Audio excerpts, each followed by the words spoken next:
Oke, welcome to Total Politik. Jumpa lagi. Sudah lama kita tidak mengobrol-ngobrol dengan seseorang yang selalu hadir ketika acara 17 Agustus karena dia adalah ikon nasionalisme Indonesia.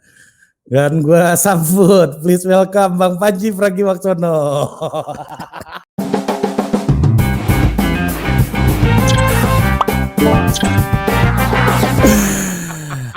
Ikonnya sekarang Valdo Maldini dong. Apa? Bukan saya. Beda lah. Sama Rian Ernest ya. Para Rian penghuni istana. Iya. Rian Ernest bentar lagi. Rian Ernest belum dapat jabatan kan ya? Udah, kan penghuni istana juga dia. Dia apa sih sekarang, lupa gue. Asisten staf khusus presiden dia. Asisten staf khusus presiden urusan apa? Urusan hukum. Urusan hukum. Asisten staf khusus presiden urusan hukum. Iya. Staf khususnya siapa berarti? Dini Santi Purnomo dari PSI juga. Dia dapil Jawa Tengah 1 dia. Orang politik lah, ya kan. Orang-orang presiden kan, nih sekarang nih kacau. Lama-lama bubar juga ini pulang perang ini, buset dah. Udah jadi orang istana semua, sedih bener. Kan Anda juga Medan Merdeka juga kan, Pak? Medan Merdeka itu ya, bersama Anies Baswedan. WhatsAppan aja jarang. Gimana lu melihat nih sahabat? Itu pertanyaan pertama gua, tapi Anda udah mengarah ke situ, Bang Panji. Anda melihat dua sahabat Anda dengan grup lawak ini, tiba-tiba mereka melawak di istana. Nah, kira-kira gimana pendapat Anda nih dengan perkembangan terkini nih, Bang Panji? Kan kita sering bahas ya bahwa Valdo sama Rian itu emang native politician gitu. Jadi mereka akan mengembangkan karir politik mereka. Dan menurut gua lebih baik mereka menjabat sesuatu daripada tidak. Dalam arti kata kalau disuruh milih apakah mendingan mereka di jabatan mereka sekarang daripada ngelawak sama pulang perang, ya mendingan di jabatan sekarang. Ada manfaatnya untuk karir politik mereka.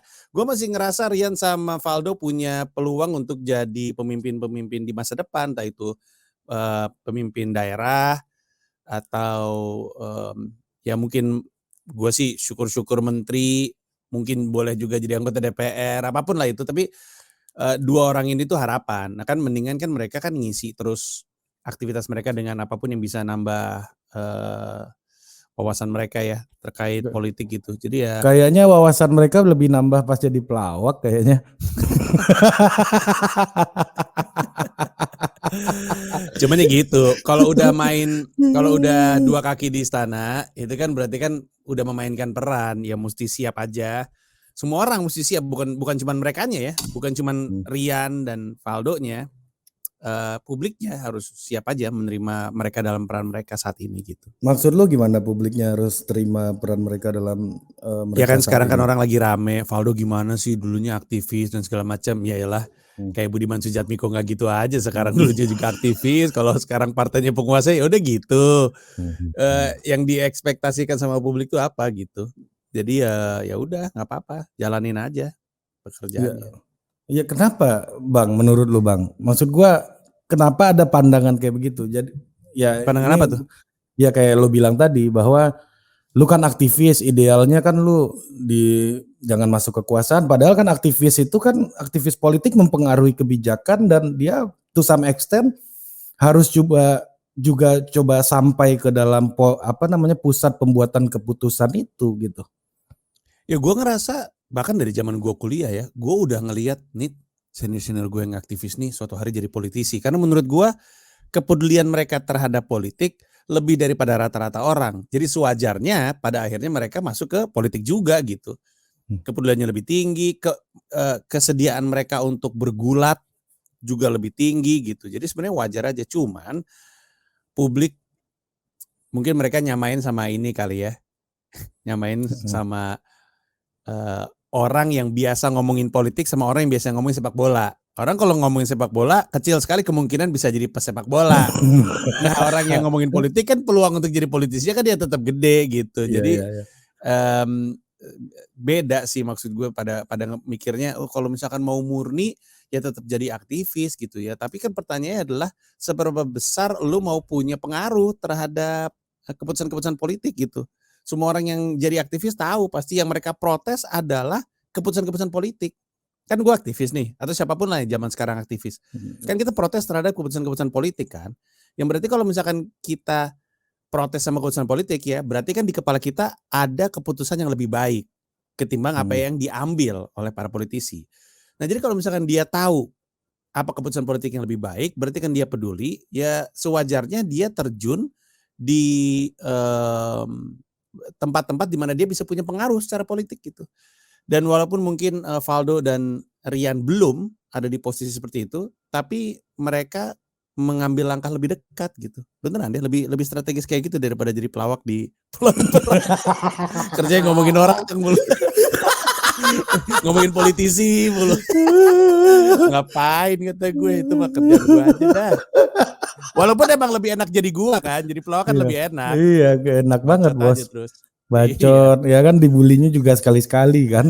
Sama aja menurut gue menjadi politik. Pokoknya kalau misalnya lu udah menaruh diri lu di depan publik, peluang dibulinya sih kayaknya sama gedenya ya. Mau itu lu politisi, atlet, pelawak, apapun lah. Kalau lu udah naruh diri lu di depan publik, peluangnya jadi sama besarnya. Jadi ya udah, kalau sama gedenya dibulinya, kalau enak sih enak gua, tapi kalau dampak mah lebih baik di politik gitu. Iya. Berarti lu ini grup lawak lanjut nggak nih sebenarnya? Bubar nih bentar lagi. paling gini. Grup pulang perang kan bubar ya. Habis itu nanti kalau misalkan habis jabatan yang sekarang terus mereka nggak punya jabatan lagi, terus mereka lagi mencari relevansi lagi, nanti ada reuni gitu kan, kayak best reunion gitu. kayak friends. Kayak friends reunion gitu. Kayak band The Groove reunion gitu kan. Ya ntar pulang perang reunion, udah gitu. Bar aja lah udah sekarang bubar daripada ini coba banin. Lagian yang punya grup lawak Valdo loh. Apa? Yang punya nama kan juga Valdo. Oh iya, dia kan bikin Valdo. Inisiatornya ya. Inisiatornya loh. Dia yang ngajak gue. Kalau Rian kan diambil tampangnya. Iya, gua kan punya trio juga Bang di Total Politik, trio tengah malam namanya. Itu ada gua, Miftah Sabri, satu lagi namanya Budi Adiputro. Gue belajar dari pulang perang. Di setiap trio tuh harus ada yang ganteng satu. Nah makanya Budi diambil.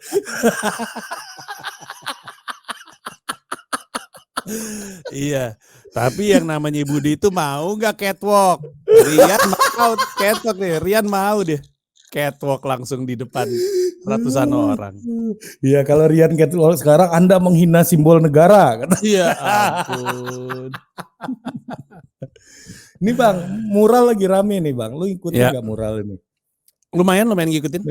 Aku lapar, Tuhan aku lapar. Tuhan, aku lapar ya. Itu anjrit banget tuh. Gue ketawa, gue baca aja Pak. Iya lucu banget. Iya lucu itu. Sampai ke berita-beritanya lucu. Yang diajak ngomong Tuhan, yang nyamperin bawa bansos, bawa sembako polisi. Oh iya, gue lu juga ya waktu itu. Ini kotak bener. Polseknya terlalu inisiatif. Iya, kayaknya saya nih diutus sama Tuhan untuk memberi dia bantuan. Inisiatif. Gue setelah ini waktu itu gue langsung gue pikir Bang, nih kampret nih gue tulis juga nih. Tuhan, aku pengen bangun rumah gitu. Siapa tahu Polsek datang bawa semen sebeki kan. Iya kalau bawa semen, kalau dia bawa kunci kan, tuh ambil tuh RSS sederhana kayak muka lu.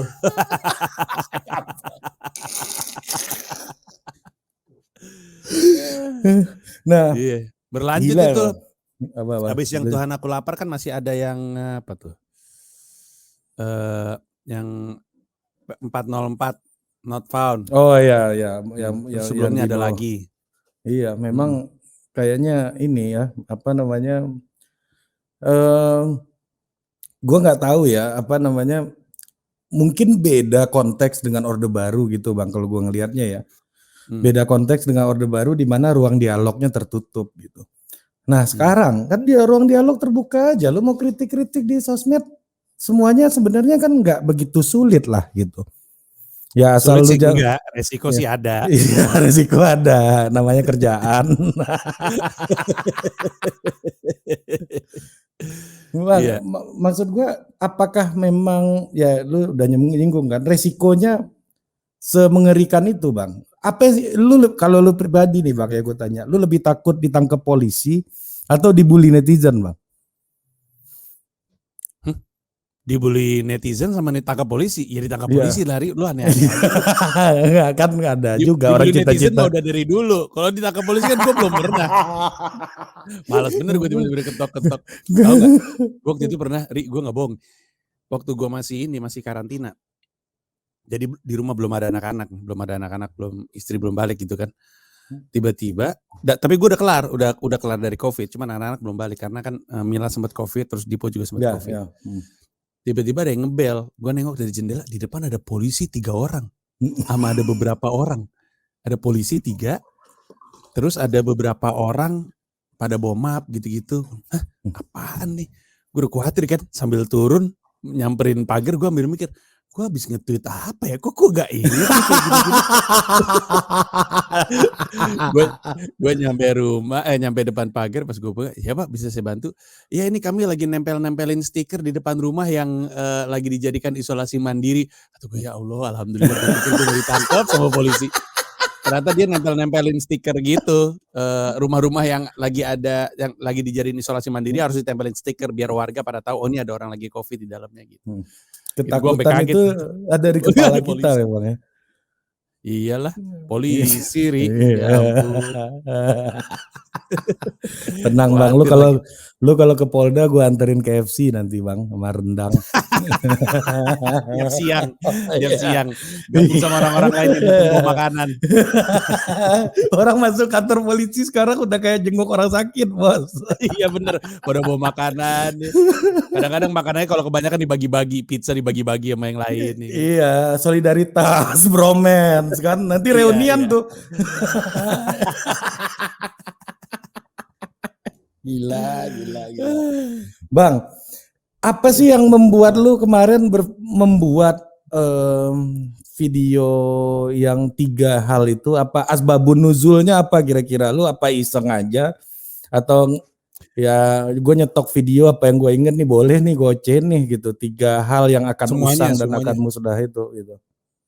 Semuanya. Jadi kan gue kan sekarang kan udah punya YouTube membership. Terus gitu gue tuh sebenarnya udah malas ngomongin politik. Ada satu momen di mana gue aduh capek banget sih ngomongin politik nih, males banget. Karena udah ngerasa sampai sekarang sebenarnya udah ngerasa di mana ya ini mah gue mau nyari harapan kemana ngelihatnya ya, dah nggak bisa dicariin harapan, udah gue ketawain aja gitu. Nah jadi gue sebenarnya udah males ngomongin politik, tapi gue tahu penonton YouTube gue tuh seneng dengerin gue ngomongin politik, apapun itu yang gue tahu. Kalau gue bagikan tuh mereka suka. Nah jadi waktu gue bikin membership YouTube, gue pengen ngasih video khusus untuk para member. Gue putuskan tuh ngomongin politik. Sampai sekarang aja, judul videonya gue masih gak suka. Judulnya kan Pap Tete tuh, Panji and Politics takut tersinggung. Jelek banget. Gak kepikiran. Gue pengen ganti, apa ya namanya ya.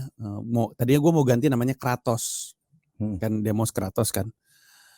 Tapi Kratos nama karakter di video game akhirnya jadi gue pakai. Akhirnya gue gak tahu. Tapi akhirnya gue rutin bikin video politik untuk member gue. Jadi gue ngomong aja apa yang gue tahu. Nah saat itu gue terspesifik soal tiga pencitraan yang udah usang itu di kepala gue lagi apa ya? Gue lupa. Kayaknya sih. Pokoknya udah lama. Tapi terus pas ada kejadian baliho ini kali ya. Enggak. Bukan. Justru kan ada baliho, ada Pak Jokowi bawa nyamperin rumah, terus udah gitu ada masuk ke apotek nanya obat ya. Pas kayak gitu, oh ini gua rilis untuk umum aja. Tadinya kan untuk member doang tuh, Ri. Oke. Jadi karena ada momentum. Komentar, iya gua rilis aja. Kalau lu ngeliat komentar-komentar yang ada badge-nya, lu akan sadar bahwa loh ini video lama ternyata. Jadi karena ada kecocokan, terus gue pikir gue rilis aja untuk umum gitu. Oh memang. Terus lu bikin video ya katanya, minta izin dulu lagi sama gue. Gue ngomongin ya elah. Ya karena izin. Di Indonesia gitu bang, orang ngiranya kita berkelahi nanti kan, orang pada kayak gitu kan. Lu kalau berteman sama Panji, lu harus setuju sama Panji semua kan, kayak gitu orang. Ji kan Kayak lu ini. gubernur itu kan gubernur lu Ji, nah gitu kan. Ya belum tentu lu semuanya setuju sama Anies Baswedan gitu loh maksud gua. Ya kan, lu kan tim Kayak ses itu Ji. waktu Gitu.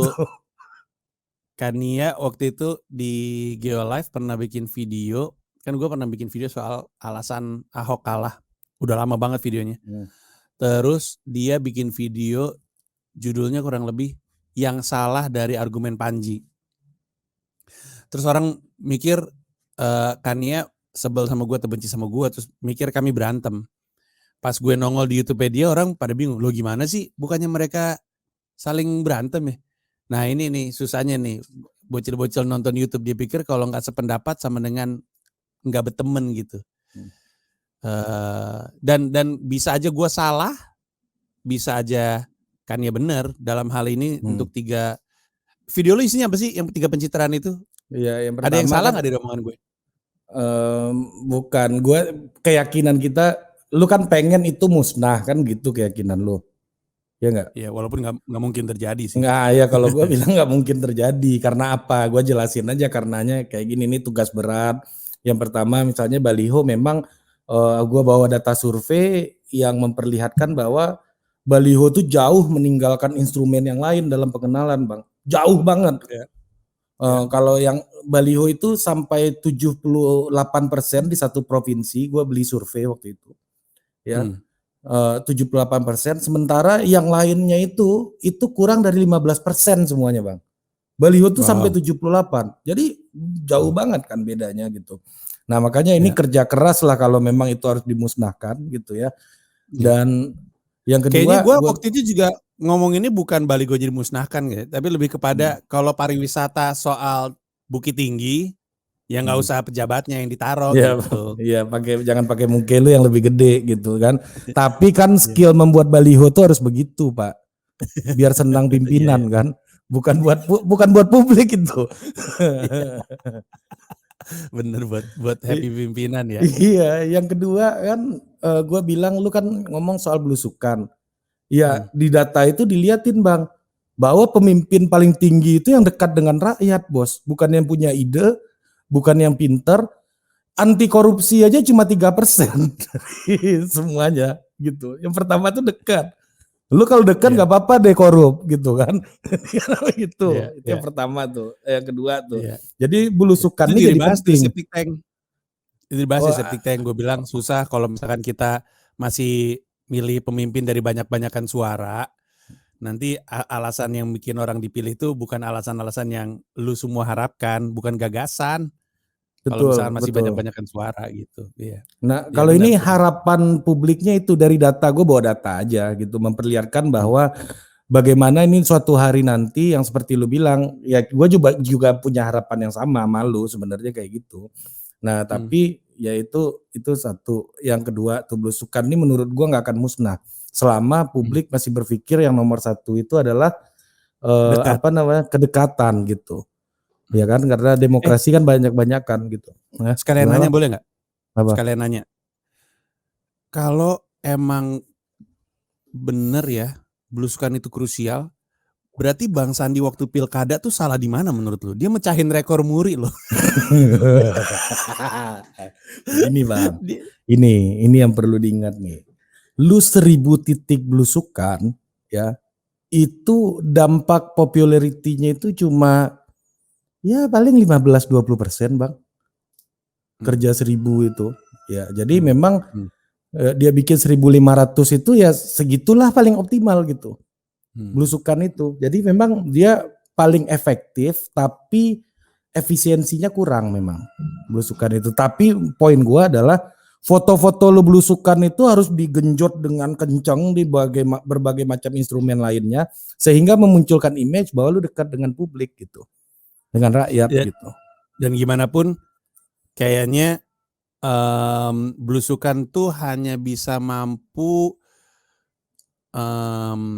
ngedongkrak, tapi gimana pun tetap pentingan mentahannya gitu. Maksud gue Bang Sandi keliling-keliling, tapi mentahannya Bang Sandi sama mentahannya Mas Anies gitu ya. Maksudnya secara citra ya, bukan secara daleman, tapi secara Ya. citra Mas Anies sudah keburu bagus duluan. Jadi biar Nah, gimana pun betul. Sandi nempel ke Anies, ya ngangkat gitu karena diangkat sama Ngangkat. Anies. Anies Iya, sudah iya. populer duluan, Bang, gitu. Udah populer Iya, duluan. Kalau Bang Sandi kan waktu masuk DKI cuma 0,3% kok popularitasnya. Kecil betul, banget. Nah, betul. yang ketiga gua respon kencang-kencangan di TV itu menjadi metode yang nggak akan habis Hilang. gitu. Hilang. Bahkan di Amerika itu ada istilah kalau Amerika juga masih misalnya gitu ya. ya gua nggak setuju sama lu nih, Bang. Biar waktunya habis, gua ngomong aja terus gitu kan sampai itu waktunya habis gitu. Jadi undang-undang tuh gak jadi disahkan di Kongres Amerika. Nah, dan yang ketiga yang gua bilang, ada orang kayak Ngabalin tuh di seluruh rezim tuh ada, Bang. Betul. Karena dibutuhkannya orang ini untuk itu bicara kepada base sendiri. Ini Iya. untuk dakwah ke orang beriman teriak-teriak itu gitu loh. Iya. Kayak Valdo ya. Valdo dulu. Valdo waktu pilpres Valdo gitu. sekarang emang gak gitu perannya. Beda market aja. Ya beda. Kalau gue lihat sekarang Valdo ya nggak mau ambil pasarnya Ngabalin gitu. Makanya dia Ya, kurangin teriak-teriak tuh kayaknya. Itu Bang, respon gue Bang. Iya, bagus. Hmm. Gue belum Ya, lihat, tapi gue dikasih tahu sama orang-orang. Selain yang lu bilang sama gue, orang-orang bilang, Bang, itu dibahas sama di Total Politik. Ya bagus lah. Biar ntar yang nonton Total Politik jadi nonton punya gue. Iya, kebalik itu Bang. Ya kan ada juga. Kan ada juga yang taunya Total Politik. Enggak lah Bang, orang gue pansos lu kok dari awal.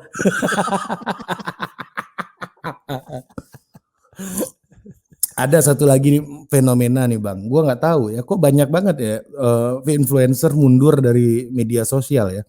Ini Deddy Corbuzier juga break tuh. Deddy Dulu Corbuzier kan. mah. Deddy Corbuzier udah gue tunggu-tunggu yang dia lakukan sekarang. Kenapa Bang? Karena gue Gimana pernah ngomong ceritanya? juga sama dia. Gimana?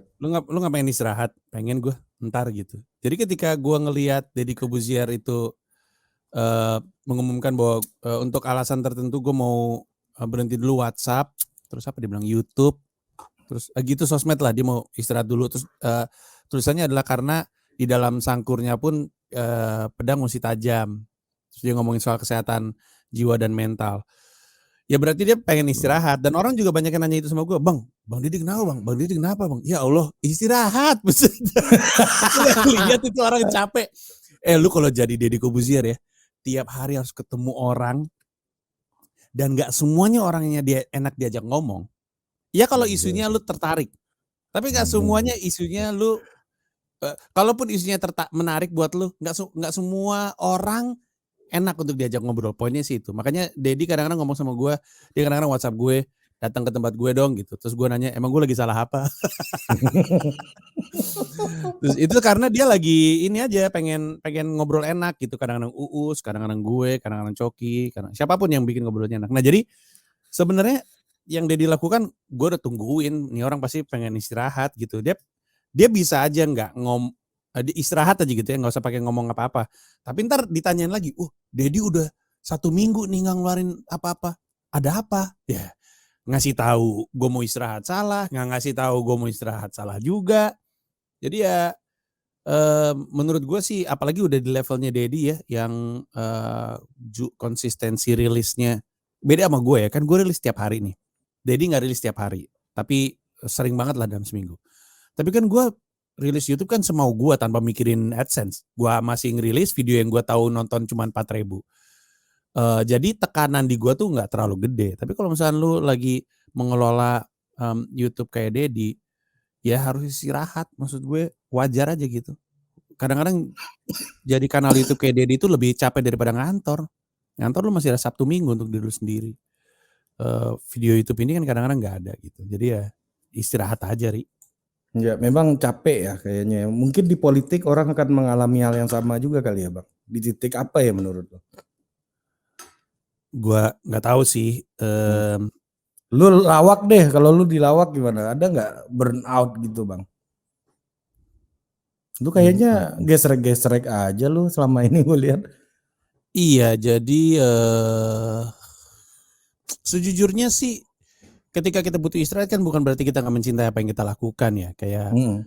Kayak Dedi gue rasa suka apa yang dia lakuin, tetap aja butuh istirahat gitu. Kayak LeBron James juga suka main basket, tapi kan butuh off season juga gitu. Nah kalau gue mungkin gue nggak terlalu kelihatan ada burnoutnya karena pilihan gue bukan cuman satu gitu. Jadi kalau sejujurnya waktu gue kemarin ngerjain film Mendarat Darurat dan masa-masa di tengah-tengah itu adalah break yang menyenangkan dari komedi. Cuman aja nggak rilis gitu.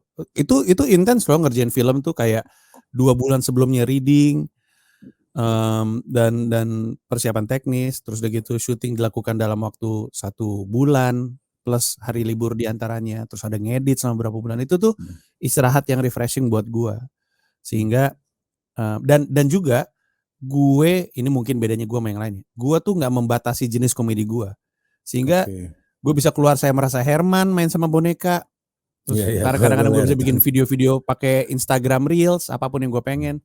Nah mungkin karena gue nggak terlalu ngebatasin gaya komedi gue bisa refreshing dengan gaya komedi yang lain gitu kurang lebihnya. Apa Dedi menurut ya contoh orang kayak Dedi ya, gue ngelihat apakah ruang eksperimentasinya udah puncak gitu mungkin. Kalau lu kan masih banyak ruang yang bisa lu explore gitu. Dedi kayaknya udah pernah nyoba semua kan, dari sulap, host segala macam gitu. Lu minimal kan Anda belum pernah sulap kan? Ya kan? Gitu loh maksud gua. Jadi ruang eksplorasinya udah menurut dia habis, ya udah gue berhenti dulu. Kalau lu kan merasa masih banyak dan banyak eksperimentasi gitu bang. Gua pun juga melakukan itu. Misalnya gue gini-gini jelek-jelek gini channel YouTube gue pernah ada Reza Rahardian loh bang. Jangan salah lu.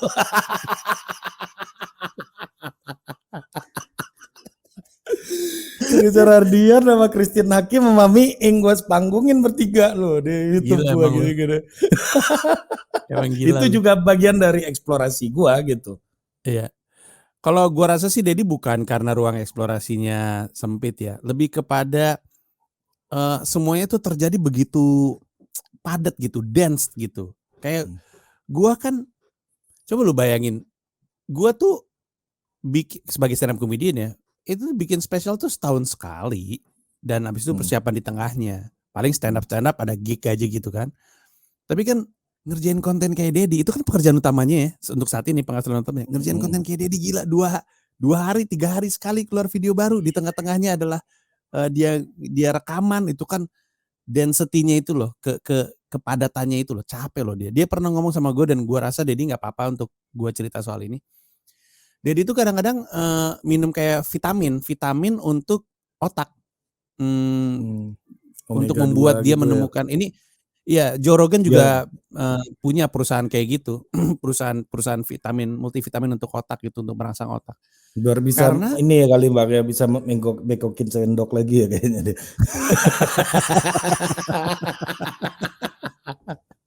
Untuk membengkokkan kata-kata, Ri. Ya itu lebih berat kayaknya.